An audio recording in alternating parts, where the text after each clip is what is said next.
Greetings! So, you are an OS player, but you feel you don't know which mod should you focus on for maximum enjoyment? Or are you just curious which one would suit you personally the best? Well, this video is for you, so let's get started right away. First, we are going to start with DoubleTime to accommodate the absurdly short attention span these players have. DT makes everything 1.5 times faster, including how fast the notes come at you, potentially raising it beyond what any other mod can offer. This playstyle is suitable for players who drink deadly amounts of energy drinks during every play session, as they enjoy pushing limits. Whether it's about how much chemicals their fragile bodies can handle, or how fast they can click circles. With DoubleTime, you are not looking to have a chill, relaxing gaming experience. You want to go fast, and you will be annoyed when your friend puts a D&B marathon map in your multi-lobby. But let's be real, you are not going to play much multiplayer because your playstyle favors retrying the same map over and over again. As such, retrying requires you to activate your Sigma grind set.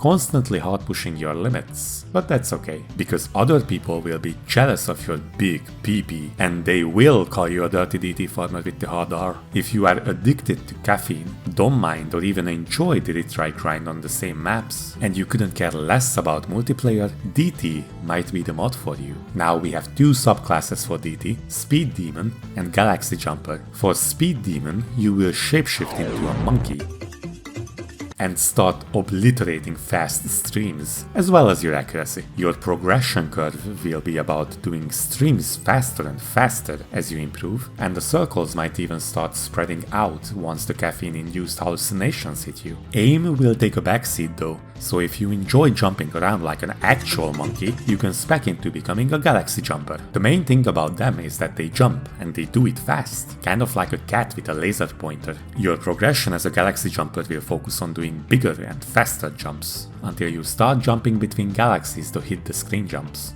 That's about it for DT, so let's move on to HardRock. The playstyle for HardRock is the complete opposite of the DoubleTime, so choose wisely which side you want to support in the conflict. HardRock is all about consistency, accuracy, and circles becoming so small that you have to play O's with a microscope.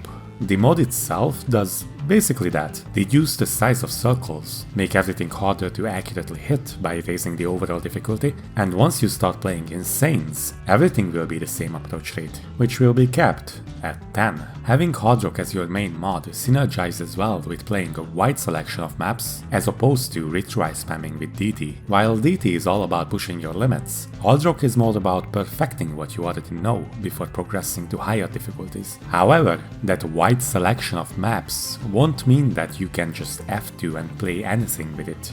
Oh no, leave something for Nomod players too. You will be playing maps exclusively within 10 to 20 BPM of your most comfortable pace. How else do you expect to achieve the trademark high accuracy plays of HardRock players? When you keep switching up your flow, homie, your place is right in the D&B purgatory, with all the 176 BPM maps you can imagine, where you will be bullied by high-ranked players who just use DT on your top scores. But that's alright, because you don't need to overdose on caffeine to chill with the homies on Discord, while putting your brain on autopilot to achieve surprisingly high PP plays on mechanically weaker maps. For subclasses, you can go for Marathon Rocker or TV Star. Marathon Rocker is for the extra chill types, who want to turn off their inner voices in their brain by playing 20 minutes long Liquidity air mixes. Very much recommended for RuneScape players. For the TV Star approach, you are looking at playing shorter maps, either jump focused maps or flow aim focused maps. TV sized, so 90-second long maps, is the most common map length in this game, because we are massive weebs who love anime openings and endings. You better be one too if you pick this HardRock subclass. This type is a little closer to the DT playstyle, minus the speed, so your progression will be the ever-expanding universe dragging the circles to the edge of your screen, for jumps at least, or pulling the cute little snakes apart for streams. But without accuracy, you might as well just play Nomod. It's the default choice, so it opens up a lot of variety. Sometimes, certain maps can become real weird with mods added to them. With Nomod, most of the maps are going to be peak playability, unless the reincarnation of Picasso was the mapper. There is no need to learn anything with a steep learning curve with Nomod. You can find maps at any approach rate, any BPM, any style, so progression with Nomod is the smoothest of them all, at least until higher levels. As such, Nomod works well for pure casuals and sweaty tryhards alike. If you cannot decide between DoubleTime and HardRock, Nomod will always be there for you. As a Nomod player, you like playing through the map, giving you an edge in consistency, as well as in multiplayer lobbies. Since Nomod is such a versatile mod, you also have some shorter maps to enjoy alongside the longer ones, but they tend to be a little bit more mechanically difficult.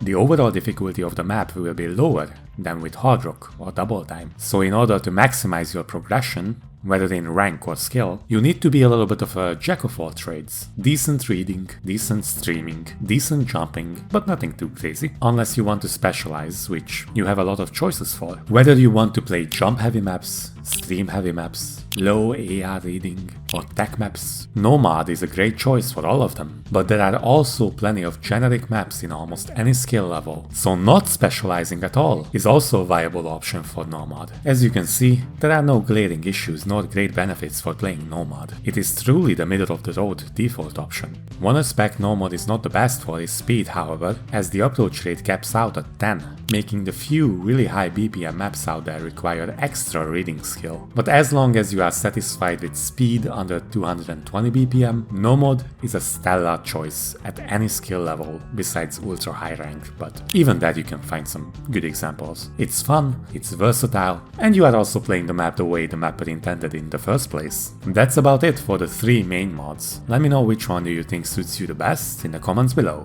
And if you like this video, check out some other of my content, wink wink. But anyhow, see you next time.